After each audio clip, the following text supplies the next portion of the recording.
할렐루야, 할렐루야.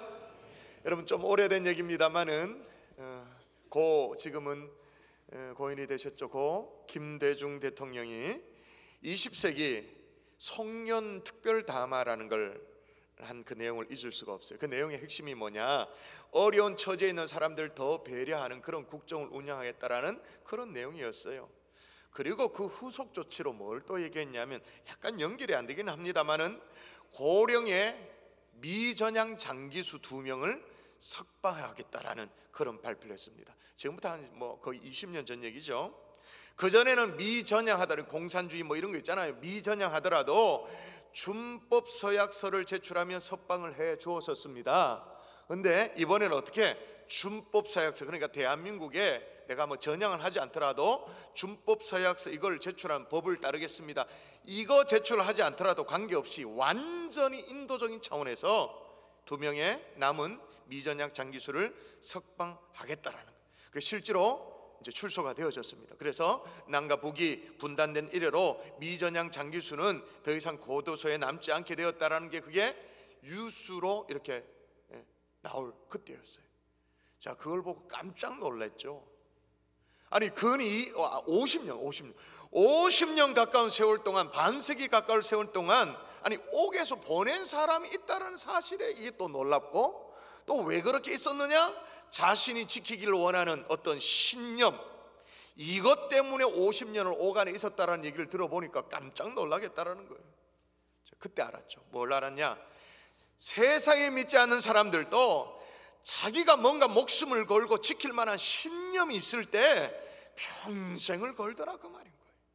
여러분, 세상에 안 믿는 사람들도 우리 믿음의 눈으로 보면 그 별거 아닌 것 같고 왜 그렇게 사나 싶은 그런 마음이 듭니다만은, 그러나 자기 신념에 붙드는 것이 있으면 평생을 겁니다. 소위 목숨을 겁니다. 그러나 여러분, 우리는 훨씬 더 의미 있고 훨씬 더 가치 있는 우리 인생의 노래가 있습니다.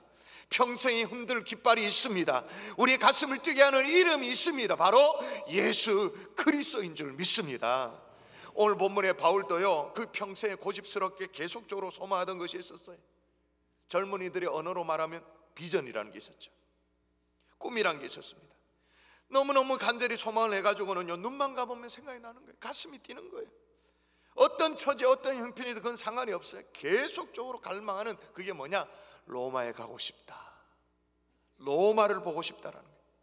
이게 얼마나 간절히 소원을 했던지 11절 말씀에 보면 주님이 환상 가운데 나타나가지고 바울에 나타나서 말씀을 하실 정도예요. 오늘 본문 다시 읽어보십시다. 같이 시작. 그날 밤에 주께서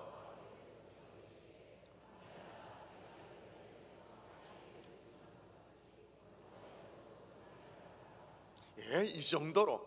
자, 그럼 여러분, 바울이 왜 그토록 로마를 갈망했을까요? 3차 선교 여행을 마무리하면서 예루살렘에 가면 환난과 결박이 너를 기다린다, 그렇게 했습니다만, 그걸 다 알았습니다만, 바울은 계속적으로 예루살렘을 고집했어요. 예루살렘. 근데 알고 봤더니 예루살렘이 목표가 아니야. 그 다음 있어, 넥스트가 있어. 보세요. 일이 있은 후에 바울이 마게도냐와 아가야를 거쳐 예루살렘에 가기로 작정하여 이르되, 내가 거기 갔다가 후에 로마도 보아야 하리라. 어디도 보아야 된다고 말합니까? 후에 로마도 보아야. 결국에는 예루살렘이 다가 아니죠. 바울에게 있어서는 로마가 꿈이었어요. 로마가 비전이었어요. 여러분, 하나님이 인간에게 허락하시는 가장 위대한 은사는 비전이라는 말이 있습니다. 다시, 하나님이 우리에게 주시는 가장 위대한 은사, 각종 은사가 있잖아요. 방언의 은사, 사랑의 은사, 병 고침의 은사, 많은 은사가 있습니다만, 가장 위대한 은사는 비전이라는 말이 있어요. 여러분이 잘 아시는 헬렌 켈러, 태어난 지 8개월 만에 삼중고를 겪었습니다. 말도 못하지, 또 안 들리지, 또 보이지 않지, 삼중고. 그럼에도 불구하고 자기 인생을 개척해 나가는 위대한 인생을 살았기 때문에 많은 사람들에게 참 귀감이 되어지는 그런 삶을 살았잖아요. 어느 날 방송국의 앵커가 와서 물어요. 헬렌 켈러 여사님, 눈이 안 보이는 것보다 더 불운한 일은 어디 있겠습니까? 물어요. 더 불운한 일이 어떤 것이 있겠습니까? 잠시 생각이 좀 잠겼어요. 헬렌 켈러가 이렇게 말합니다. 송영이라는 장애보다 더 궁색한 것은 눈을 가졌으나 비전이 없는 겁니다. 다시요. 소경이라는 장애보다 눈은 가졌으나 비전이 없는 것이 더 절망적이라는 거예요. 비전이 없는 것. 비전이라는 건 뭐예요? 하나님이 나를 통해서 이루실 크고 놀라운 아름다운 일들을 믿음의 눈으로 바라보는 것, 비전. 그죠? 하나님의 권능의 역사가 내 삶을 통해, 우리 가정을 통해, 우리 교회를 통해서 이루어질 것을 미리 바라보는 것, 그걸 비전, 그렇게 말하잖아요. 여러분, 비전이 이런데, 토마스 에디슨은요 5살 때 오리아를 품어, 지가 오리 엄마인 줄 알고 오리아를 품어가지고는 부활을 시도하는 아주 몽상가였죠. 사람들이 저 좀 인간 안 되겠다 이렇게 생각해요. 13살 때 퇴학을 당했습니다. 조각가 로댕 알죠? 뭐 생각하는 사람 이거 뭐 했던 조각가 로댕, 학교 성적은 언제나 꼴찌였습니다. 뭐 예술하는 사람이니까, 조각가니까 예술적인 감각이 있을 거라 생각했는데 예술학교에 입학을 하는데 3번이나 거부를 당했습니다. 재능이 없다고 3번이나 3번. 아인슈타인 4살까지 말을 할 줄 몰랐어요. 7살이 되어서 겨우 말도 하고 좀 글을 읽는 그 정도. 수학, 여러분 아인슈타인 상대성 이론 그럼 대단하잖아요. 수학 천재일 것 같잖아요. 수학 성적은 언제나 낙제점이었습니다. 전쟁과 평화를 기록한 저자 톨스토이 아시죠? 대학에서 계속 학점을 받았는데 어떤 학점? 총을 받았습니다. F 학점. 교수들이 이 친구는 배우기를 포기한 젊은이라고 아주 그냥 그렇게 딱 낙인을 찍었습니다. 그런데 이들은 한결같이 꿈꾸는 자들이었어요. 비전의 사람들이었어요. 그러니까 얼마나 자기가 재능이 있는가, 탤런트가 있는가, 어떤 대학을, 그건 중요치 않아. 더 중요한 뭐냐? 비전인 거예요. 꿈인 거예요. 왜냐하면 비전이 그들의 삶을 완전히 송두리째 다 바꿔놨기 때문인 거예요. 그래서 헬런 켈러가 그런 얘기를 하는 거예요. 눈이 있어도 보기는 보아도 비전이 없는 사람이 가장 불쌍한 사람이다. 그래서 그런 얘기를 하는 거예요. 여러분, 오늘 바울이 소망했던 이 로마에 대한 비전을 함께 살피면서 도대체 이 비전이라는 게, 이 꿈이라는 게 어떻게 생겨나는 것인지, 또 이 비전을 어떻게 또 성취해 나아갈 수 있는 것인지 오늘 함께 살피면서 비전으로 출발하는 2019년 새해가 될 수 있기를 주의 이름으로 축원합니다. 축원합니다. 자, 제가 이런 얘기를 하면 그런 생각할 거예요. 아이고, 그건 젊은이들 얘기 아닙니까? 그렇게 생각할 겁니다. 여러분, 비전이 젊은이들의 전유물이에요. 우리가 성경에 아는 모세 보십시다. 모세 80세 출애굽에 하나님의 명령을 받았습니다. 비전을 받았습니다. 여러분, 그럼 모세를 기준으로 하십시다. 이 자리에 80세 좀 넘는 분들은 오늘 설교를 설렁설렁 들어도 괜찮다고 칩시다. 80세 이하는 긴장해야 됩니다. 정신 바짝 차려야 됩니다. 여러분, 오늘 말씀을 그냥 목사 얘기로 그냥 건성으로 들으면 여러분 성경의 경고를 무시하는 거예요. 성경이 뭐라 말합니까? 잠언 29장 18절 여러분 목소리로 읽습니다. 시작. 묵시가 없으면 백성이 방자에 행하거니와 율법을 지키는 자는 복이 있느니라. 자, 뭐가 없으면 백성이 방자에 행한다고요? 묵시가 없으면, 묵시가 없으면 다른 말로 비전이 없으면 백성이 방자에 행한다. 여러분, 새롭게 출발하는 2019년 그냥 올 한 해 그냥 좌충우돌하고 뭘 정신을 못 차리고 덤벙덤벙거리고, 그래서 오늘 여기서 얘기하는 말대로 방자히 행해서 후회로 점철되어지는 한 해가 되기를 원하는 사람 보세요. 아무도 없잖아요. 비전으로 출발하는, 묵시가 없으면 백성이 방자히 행한다고 말했는데 묵시로 시작하는 하나님의 종들 될 수 있기를 주의 예수 이름으로 축원합니다. 한번 따라 하십시다. 비전을 잉태하라. 여러분, 비전을 성취하기에 앞서서 비전은 언제나 잉태돼야 됩니다. 내 가슴에 비전을 품어야 되는 거예요. 품는 것부터 내 가슴에 시작되어지는 이게 먼저 성취에 앞서서 품어야 돼요. 잉태가 돼야 돼요. 여러분, 저는 개인적으로요 마틴 루터 킹 목사님을 참 좋아해요. 루터 킹 주니어 목사님이죠. 정확하게 말하면 참 좋아해요. 이제 미국의 남부의 애틀란타에 가면 그분의 기념관이 있죠. 박물관 같은 게 있습니다. 거기에 가보면 역시 거기에도 살아생전에 연설하고 설교하던 것들이 TV에 딱 이렇게 있어가지고 이렇게 연설을 들을 때도 참 감동이 되고, 워싱턴에 가면 링컨 기념관인데 그 기념관 1층인가 그 지하인가 거기에 가보면 거기서도 역시나, 왜냐하면 이 워싱턴 광장에서 마틴 루터 킹 주니어 이 목사님이 설교를 했기 때문에 거기에서도 그 설교 연설 장면이 있어요. 그걸 봐도 얼마나 생생하게 감동이 되는지. 특히 1963년도에 워싱턴 광장에서 했던 그의 연설은 너무너무 유명합니다. 제목 아시죠? I have a dream이라는, 나는 꿈이 있습니다. 일부분만 소개하면 이렇게 됩니다. 저에게는 꿈이 있습니다. 언젠가 이 나라 모든 인간은 평등하게 태어났다라는 것을 자명한 진실로 받아들이고 그 진정한 의미를 신조로 살아가게 되는 날이 오리라는 꿈이 있습니다. 매번마다 I have a dream 그러면서 설교를 하잖아요.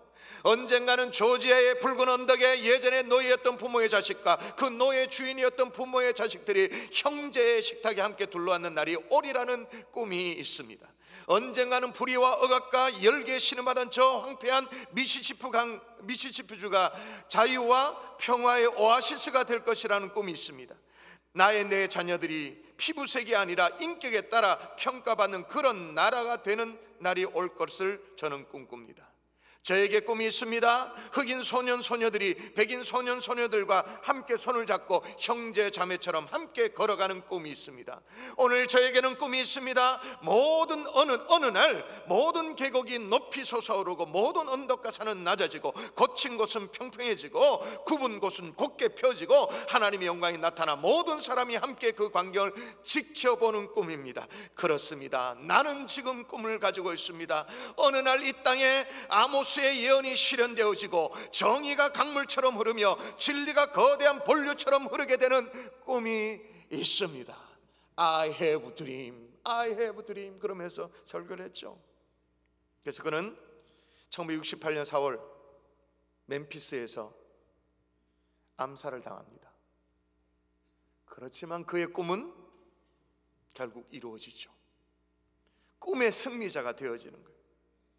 여러분, 꿈이라는 것은 성취되기 앞서서 언제나 오래전에 잉태되는 단계가 있어야 돼요.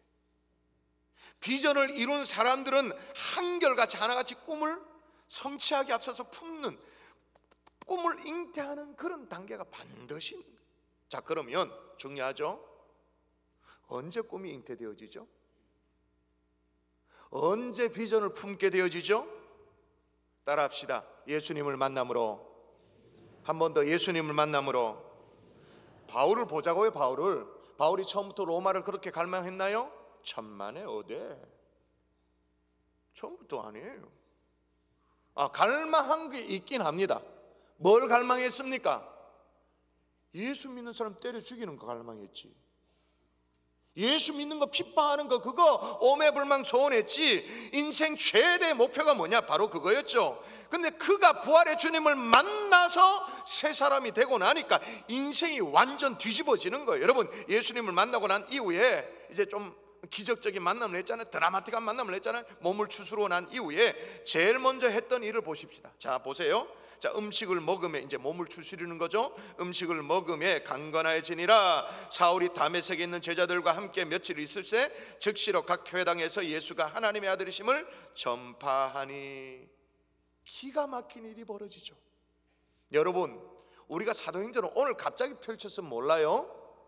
그러나 우리가 매주 지금 몇 달 동안 살피고 있으니까 다 알아요.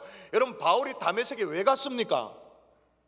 예수 믿는 사람 잡아 죽이려고. 그죠? 그런데 예수님 만나고 난 이후에, 몸을 추스리고 난 이후에 즉시로 회당에 가서 뭐라고 증거했다고요? 예수가 하나님의 아들이심을 증거했다. 그런데 여기가 어디냐? 다메섹. 예수 믿는 사람 잡아 죽이려고 했는데 일어나서 예수를 증거하고 있는 거예요. 여러분, 예수 만나면 없던 비전도 생기는 줄 믿습니다. 예수 만나면 없던 꿈도 생깁니다.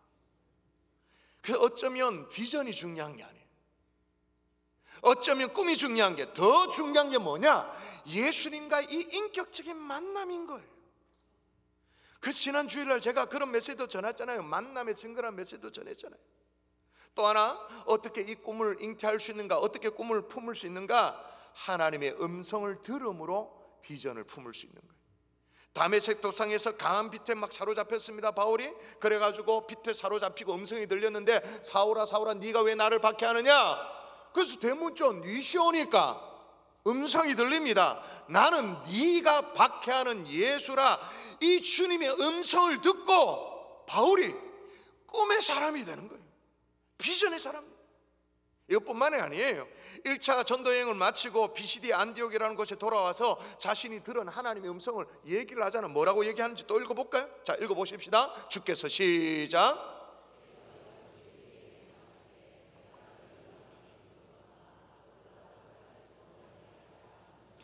내가 너를 이방의 빛으로 삼는다라는 하나님의 음성이 그에게 들린 거예요. 하나님의 음성이 들리니까 가슴에 불이 임하는 거죠. 막 꿈의 사람이 되는 거죠.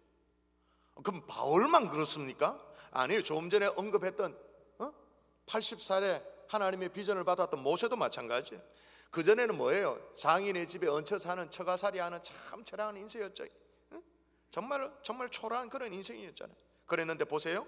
음성이 들립니다. 이제 내가 너를 바로에게 보내어 너에게 내 백성 이스라엘 자손을 애굽에서 인도하여 내게 하리라 라는 음성이 들려질 때 모세는 이스라엘 백성을 약속의 땅으로 인도하는 출애굽의 역사를 일으키는 비전의 사람이 된 거예요.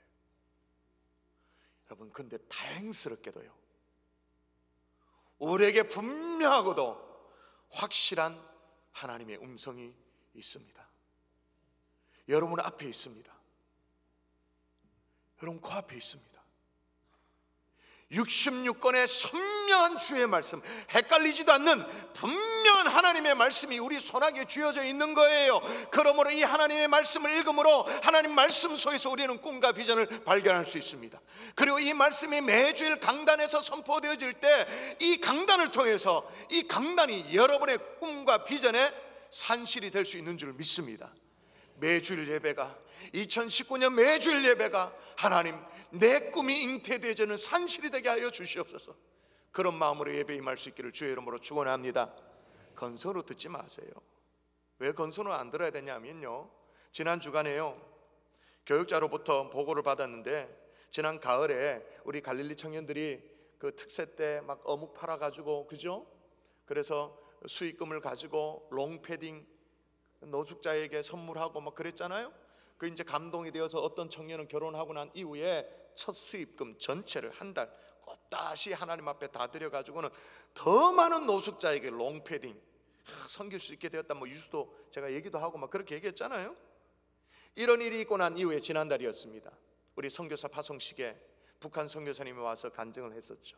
선교 보고 비슷하게 쭉 했었습니다. 그때 어떤 한 청년의 마음속에 또 역시 하나님의 음성이 들린 거예요.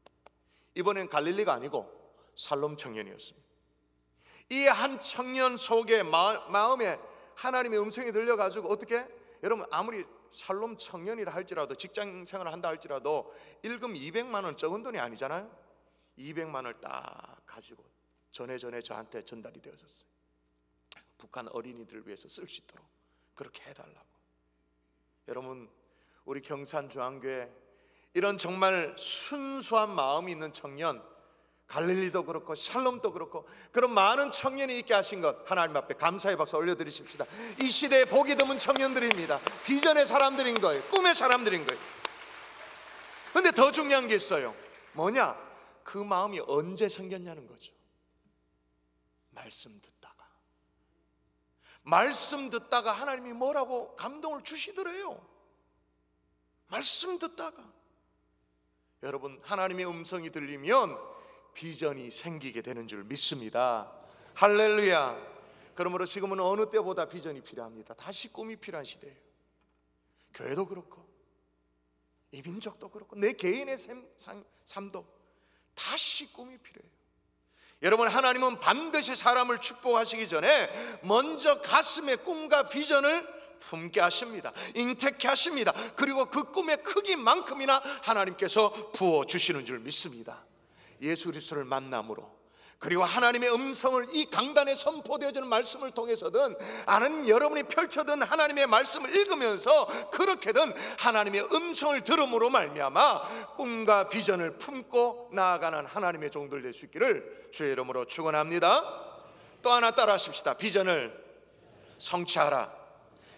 비전을 품었으면, 잉태했으면 이거 성취해야 되잖아요, 그죠? 그런데 중요한 것은 이 꿈과 비전을 누가 이루어 가시는가 하는, 누가 성취하시는가? 하나님이 이루어 가십니다. 오늘 본문을 보시면요, 하나님이 바울의 마음속에 로마를 심어줬잖아요. 로마의 비전을 심어줬잖아요, 그죠? 그러면 하나님이 로마에 대한 비전을 바울의 마음속에 심어주고는 열중셔하고 가만히 계셨나? 아니에요. 여러분도 아시다시피 예루살렘에 갔다가 결박이 돼가지고는 차디찬 감옥에 갇히게 되어졌습니다. 차디찬 감옥에 있을 때 그때 하나님이 어떻게 하셨다고 오늘 본문이에요. 제가 읽어볼게요. 그날 밤에 딱 찍어서 얘기합니다. 감옥에 갇혀있는 그날 밤에 주께서 바울 곁에 서서 이르시되 담대하라. 내가 예루살렘에서 나의 일을 증언한 것 같이 로마에서도 증언하여야 하리라 하시니라. 우리 주님이 찾아와서 위로하는 거예요. 물론 바울은 주님과의 깊이 있는 교제를 했었습니다. 주님이 찾아오시고 주님이 말씀도 하시고 그렇게 했습니다. 그런데 오늘 본문처럼 주님이 바울 가까이 이렇게 묘사된 적은 거의 없어요. 어떻게 해요? 주께서 바울 곁에 서서. 자, 그러면 왜 주님이 이렇게 바울 곁에 딱 서가지고 이렇게 왜 서서 말씀하셨을까요? 왜 그렇게 격려하셨을까요? 생각해 보십시다. 그냥 말씀하셔도 되는데 바울 곁에 딱 붙어 서가지고 왜 이렇게 격려하셨을까요? 혹시 바울이 의기소침해야 할까봐, 혹시나 바울이 로마를 포기할까봐, 열정이 식을까봐. 자, 그러면 누가 더 안달이 나 있는 거예요? 바울입니까? 하나님입니까? 오히려 하나님이죠. 그래서 지금 바울에게 힘을 주는 거예요. 용기를, 담대해라, 걱정 마라, 네가 예루살렘에서 나의 일을 증언한 것처럼 똑같이 로마에서도 증거하여야 하리라. 용기를 심어주고 있는 거예요. 여러분, 비전을 주신 이도 하나님이시고 비전을 성취하신 이도 하나님이신 줄 믿습니다. 여러분의 가슴 속에 있는 그 꿈이, 그 비전이 하나님이 주신 것이 맞다면 여러분이 그 꿈을 이루기를 원하는 것보다 어쩌면 하나님이 더 이루기를 원하실 거예요. 하나님이 더 안달나 하실 거예요. 하나님이 더 조바심할 거예요. 아멘이십니까? 이것뿐만이 아니에요. 계속해서 우리가 사도행전을 살펴보면 압니다만은 바울이 총독 앞에 서서 재판을 받잖아요. 손듭니다. 나 가이사 앞에 재판받겠다고. 나 로마 시민권자니까 로마 가이사 황제 앞에 재판받겠다고 요청을 합니다. 그래서 어쩔 수 없이 이제 바울을 로마로 압송하게 되어지죠.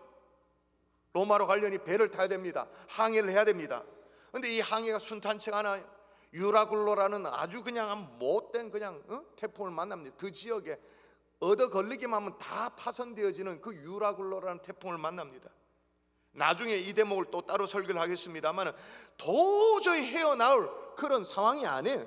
한마디로 죽을 지경이 된 거죠. 그때도 하나님이 어떻게 하는가? 그때도. 자, 읽어보십시다. 여러분 읽습니다. 바울아, 시작.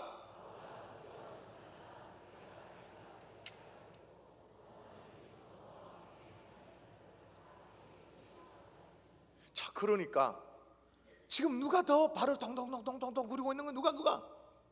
하나님이. 바울이 포기할까봐, 바울에게 용기를, 두려워 마라, 네가 가이사 앞에 선다, 반드시 선다. 지금 이 유라굴로의 어떤 이 풍랑 반드시 뚫고 지나간다. 용기를 심어주고 있는 거예요. 여러분 속에 비전이 있어요? 여러분 가슴에 꿈이 있어요? 하나님이 주신 거라면 하나님이 성취하십니다. 용기 잃지 않기를 주의 이름으로 축원합니다. 하나님이 이루어 가실 거라는 믿음을 가질 수 있기를 주의 이름으로 축원합니다. 세 번째로 따라하십시다. 비전을 점검하라. 여러분, 이 점검하라는 이 대목이 오늘 설교의 가장 핵심이에요. 사실 오늘 설교는 지금부터 시작한다고 해도 과언이 아니에요. 자, 일라이소. 깨고 있는 사람 일라고, 자고 있는 사람 일라고. 중요한 설교가 지금부터 시작되어져요. 비전을 점검해야 돼요. 여러분, 우리는 자칫 잘못하면요, 비전 그러면 어떤 내 욕망, 내 야망을 기독교식으로 잘 포장한 거, 근사하게 포장해놓고 그걸 비전이라고 말할 때가 있어요. 실제로 그럴 때가 많아요. 그래서 우리는 늘 어떤 걸 성취하는 것, 어떤 자리에 오르는 것, 어떤 것을 내가 가지는 것, 그걸 비전이라고 할 때가 많아요. 그래서 제가 아무리 지금 목에 핏대를 세워가지고 비전으로 새해를 출발합시다 라고 해도 여러분이 아멘이 잘 안 돼. 왜냐하면 그거 야망 아니냐고, 그 들켜보면 그 사실은 욕망 아니냐고, 그러면 목사님 지금 야망으로 위장된 그런 비전을 가지라고 지금 설교하시는 거냐고, 그런 생각이 들어서 마음이 불편한 거예요. 고지 들리지가 않아. 그러나 하나님이 주시는 꿈과 비전은 그런 게 아니에요. 솔직히 어떤 자리에 오르는 것이 비전이라면, 내가 뭔가가 되는 것이, 무엇이 되는 것이 비전이라면, 솔직해집시다. 이 자리에 상당수는 상황이 끝났습니다. 이미 결판이 다 났잖아요. 우리가 다시 뭘 또 해? 어떻게 해? 대학을 다시 가겠나? 직업을 바꾸겠나? 어떤 자리에 오르는 것이 비전이라면, 내가 뭐가 되는 것이 비전이야. 내가 뭘 또 될 수 있단 말이에요, 지금 솔직히. 자, 그러면 아까 묵시가 없으면 백성이 방자에 행한다면서요. 그 비전이 없으면 백성이 방자에 행한다면서요. 그러면 우리 인생이 이미 결판이 다 나 있는데 지금 뭘 또 바꾸고 그럴 수도 없는데, 별다른 비전도 없고, 아무리 새해가 시작되어져도 우리에게 남은 건 뭐밖에 남은 게 없다? 방자히 행하는 것만 남은 것밖에 없는 거예요. 그런 건가? 진짜 그런 건가? 여러분, 하나님이 주시는 참된 비전은 그런 게 아니에요. 이걸 생각할 때 뭘 좀 생각하면 좋냐면, 영어를 써서 좀 죄송합니다만 영어가 명확하게 우리에게 와닿아요. what이 아니라 how를 생각하셔야 됩니다. 우리는 언제나 비전 그러면 무엇에 관심이 많습니다. 내가 어떤 직업을 가지고 어떤 자리에 오르고 무엇이 되느냐, 여기에 관심이 많아요. 그래서 그 무엇이 되지 않으면, 그 무엇이 안 되면 나는 비전을 잃어버린 사람처럼 그렇게 생각을 하는 거예요. 아니면 아예 원래부터 비전 자체는 없고 그냥 먹고 살기, 입에 풀칠하고 그 정도로 그냥 쑥맥처럼 살았다, 그렇게 생각하는 경향이 있는 거예요. 그러나 하나님이 원하시는 비전은 what에 해당되는 무엇이 되는 비전이 아닙니다. 대부분은 뭘까요? how에 해당되는 비전이에요. 어떻게 사느냐, 어떻게 문제인 거예요. 자, 바울만 보십시다. 바울 보면 바울이 로마 비전이었잖아요. 로마 보기를 온다. 로마 비전 맞죠? 그러면 로마 자체가 비전이었을까요? 그래서 로마 가기를 원한다 그래가지고 항해 뚫고 유라굴라 뚫고 그래가지고 로마에 딱 당도되어져서, 우와 로마, 우와 빌딩, 사람들, 우와 로마. 그럼 비전 끝. 로마 자체가 목적이었어요? 아니죠. 로마에 도착했습니다마는 바울의 꿈은 계속입니다. 왜? 로마 자체가 목적이 아니에요. 로마에서 십자가의 복음을 증거하는 것, 그 당시의 신당, 세상의 어떤 세계의 중심, 심장이라고 여겨지는 이 로마에서도 복음을 증거하는 것이 사실은 바울의 꿈이었던 거예요. 그 꿈은 바울이 로마에 도착해서 이루어진 것이 아니라 그 이후에 313년 컨스탄틴 대제에 의해서 기독교가 로마의 어떤 공인됨으로 말미암아 비로소 그때 꿈이 이루어진 거죠. 우리는 10대 아이들을 보면서, 우리 자녀들을 바라보면서, 우리 청년들을 바라보면서, 야 너 꿈이 뭐냐, 비전이 뭐냐, 비전 없는데요, 그렇게 말하면 묻는 어른들, 자기들도 비전 없으면, 자기도 꿈도 없으면, 야 너는 젊은 애들이 꿈도 없냐, 그렇게 핀잔을 줘요. 왜 애들이 꿈이 없다고 말할까요? 언제나 오리엔테이션 되기를, 언제나 새내기들 무엇에 관심이 많은 거예요. 뭐 해야 된다, 어떤 직업, 어떤 사람, what에 관심이 많기 때문에 비전이 없죠. 근데 우리의 질문 뭐냐? how, 어떻게 살 것이냐. 여러분, 바울은 로마도 보아야라는 그런 꿈을 가졌는데 이게 왓에 치우치는 꿈이냐 하우에 치우치는 꿈이냐라는 것을 가늠해 볼 수 있는 질문이 하나 있습니다. 영어로 말하면 so what입니다. 한국말로 하면 그래서 왜라는 거죠. 자, 바울 로마에 대한 꿈을 가졌습니다. 누가 묻습니다. 그래서 왜? so what? 이렇게 묻습니다. 거기에 대한 대답이 없으면 그건 욕망이에요. 그건 야망이에요. 로마에 보기를 원한다. 묻습니다. 왜 로마냐고 묻습니다. 바울이 대답하죠. 로마에서도 나는 복음을 전하기를 원한다. 누가 저에게 물어요. 목사님 비전은 뭡니까? 물으면 저는 1초도 고민하지 않습니다. 0.1초도 사실 고민하지 않습니다. 바로 튀어나오는 대답이 있습니다. 저는 이 시대의 최고의 설교자가 되기를 원합니다 라고 대답을 해요. 야, 3부 예배는 그래 좀 낫다. 2부 예배는 아무도 아멘을 안 하는 거예요. 야, 그래서 제가 낙심해가지고는. 여러분, 저를 향해서 막 비웃은 분도 계시죠. 무슨 경산 총구석에서 무슨 세계 최고의 설교자가 되기를 원하느냐라고 말을. 제가 얘기했잖아요. 옛날에 제 꿈을 얘기했잖아요. 제가 언제 설교할 때 잠실 운동장 얘기하면서 얘기했잖아요. 가슴이 뛰었던 얘기했잖아요. 그리고 상암 월드컵 구장 얘기 막 그때 다 했잖아요. 하여튼 제 꿈이 최고의 설교자가 되기를 원합니다. 이게 제 비전입니다. 사람들이 저한테 묻죠. So what? 그래서 왜라고 물을 때 여기에 대한 제 대답이 없으면 이건 욕망입니다. 야망입니다. 기독교식으로 포장한 비전인 거예요. So what? 그래서 왜 목사님 그렇게 물을 때 저는 대답할 게 있어야 되죠. 이 시대에 하나님의 말씀이 사라져가는 이 시대에 하나님의 말씀을 어떤 상황에 펼치다도 말씀을 증거해내고 어떤 상황에도 하나님 말씀을 증거해내고 사람이 많든 적든 상관없이 최고의 말씀의 증거자가 되기를 원합니다. 거기에 대한 저의 대답인 거예요. 그러므로 뭐가 되느냐의 문제가 아니에요. 대형교회 목사가 됐냐 그게 문제가 아니에요. 경산교회 담임 목사가 꼭 된다 그게 문제가 아니에요. 뭐죠? 어떻게 사느냐. 그래서 여러분 아시죠? 저는 일주일 거의 대부분의 시간을 어떻게 보냅니까? 지난주에는 제가 사업장 신방 때문에 그렇게 하지 못했습니다만 일주일에 거의 대부분의 시간은 제가 그냥 부끄러움이 없습니다. 설교 준비합니다. 밥 먹고 교회 행정적인 거 하고 제가 해야 될 의무적인 것들을 해야 거 말고는 눈만 뜨면 말씀 준비합니다. 어떨 때는 제가 얘기했잖아요. 제 노트북을 배 위에 올려놓고 침대에서도 이렇게 설교 준비한다고 이렇게. 설교 준비하다가 잠을 스르르 들면 꿈속에도 설교를 준비하면 아침에 눈을 뜨면 너무 기분이 좋은 거예요. 내가 꿈속에서도 설교 준비했다고 생각되니까 얼마나 감사한지. 뭐가 되느냐의 문제가 아니에요.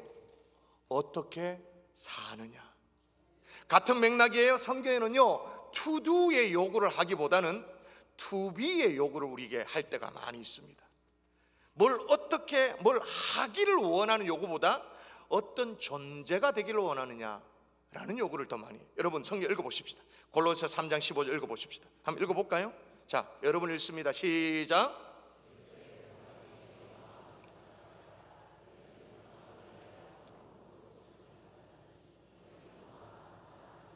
자, 그 마지막 부분 너희는 또한 감사하는. 저게 왜 저러죠? 그냥 감사해라 라고 말하면 되는데 to do를 얘기하지 않고 to be를 얘기합니다. 감사하는 자가 되라. 그런 존재가 되라. 그런 사람이 되라. 자, 그러면 여러분이 설교를 잘 따라왔다고 생각하고 여러분이 판단해 보십시오. 제가 질문할 테니까 판단해 보십시오. 여러분 한 주간 성실하게 사는 것 비전이 될까요? 안 될까요? 비전이죠. 좀 소박하지만 올 한 해 내가 모르고 몰라서 거짓말하는 건 모르지만 내가 아는 범위 안에서는 정직하게 살겠다, 진실하게 살겠다. 여러분 이거 꿈이 될 수 있을까요? 아닐까요? 꿈 맞죠? 화평케 하는 자가 되어져서 주의 몸된 교회를 세워나가겠다. 이거 꿈입니까? 아닙니까? 꿈 맞죠? 너무나도 소중한 하나님의 꿈이에요. 긍정적인 하나님의 사람 되겠다. 하나님이 주시는 비전인 거죠. 할렐루야. 말씀의 결론을 맺을게요. 어떤 한 사람이 있었어요. 걸핏하면 전철에서 우산을 두고 내리는 장사꾼 아저씨가 한 명 있었습니다. 그날 또 어느 날 비 오는 날인데 맨날 우산을 이제 전철에 내리니까 아내가 우산을 챙겨주면서 얘기를 합니다. 오늘 절대 우산 잊어버리지 말고 오세요. 그렇게 신신당부를 했습니다. 이제 하루 종일 일하고 장사를 하고 이제 돈 주머니를 챙기고 이렇게 해가지고 이제 전철을 탔는데 이 생각이 난 거야. 아내가 당부한 거, 우산 내리지 말고 우산 놓고 내리지 말라는 거. 그래가지고 이걸 딱 우산 꼭 챙겨야 돼. 우산 챙겼어. 딱 가지고 내렸습니다. 그리고 이제 집에 갔습니다. 그래서 야, 오늘은 내가 우산을 챙겨서 가지고 왔으니까 아내로부터 칭찬을 듣겠구나 그렇게 생각을 하고 문을 열고 들어갔습니다. 근데 앞불사 놓친 게 있었습니다. 돈 지갑을 놓쳤습니다. 여러분, 우리는 늘 이런 식으로 살아요. 뭐가 더 소중한지를 막 헷갈려 하는 거예요. 여러분, 우리가 우산을 잃어버려도, 돈 지갑을 잃어버려도 하나님의 꿈과 비전은 꼭 붙들 수 있기를 주의 이름으로 축원합니다. 올 한 해 예수님과의 더 깊이 있는 만남으로 기록된 하나님의 말씀을 읽음으로 혹은 이 강단을 통해서 선포되는 말씀을 통해서 비전이 잉태되어지는 하나님의 종들 될 수 있기를 주의 이름으로 축원합니다. 그리고 그렇게 시작된 꿈, 하나님의 꿈이니까 하나님이 이루어 가실 것입니다. 똑같은 하루 24시간을 살아도, 똑같은 365일을 살아도 꿈의 사람은 다릅니다. 삶의 내용이 다르고 삶의 목적이 다릅니다. 하나님의 꿈을 이뤄내는 비전으로 출발하는 새해가 될 수 있기를 주 예수 이름으로 축원합니다.